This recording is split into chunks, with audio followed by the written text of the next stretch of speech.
This old guy DIY technique has to do with the way that I attach hooks to the tractor bucket. Now, I've seen other guys that bolt hooks onto the top or weld hooks on, and in my case I decided to bolt the things onto the side of the bucket.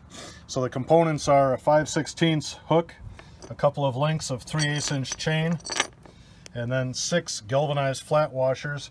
You can see I cut the top off, so when it's mounted it doesn't interfere with the motion of the hook and the chain. And then just a galvanized bolt. In this case I have a 2.5. All you really need is a 2. I'll have to cut some off. 1 galvanized lock washer and a galvanized nut. And this is what it looks like when it's installed.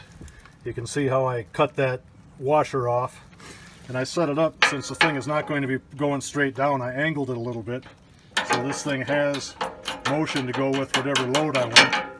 And I just cut all those washers so the second link of chain here doesn't rub into the side of the bucket.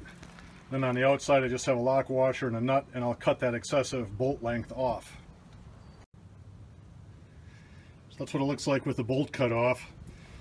And then the other thing I did, here's another look with the cut washers, and rather than put a hook in the middle, if you look at the middle of my bucket you can see I've been hooking chains to the middle and having them slide for years.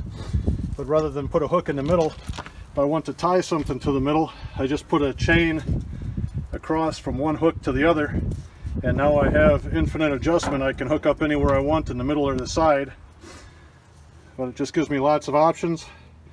And since the bucket is rated for about 1,200 pounds, the shear force on this bolt is probably over 5,000. I'd have to check the book, but anyway, something will give long before the bolt is ever challenged. So this is just my technique, and if it saves you any time or money, please give me a thumbs up and subscribe. Have a nice day.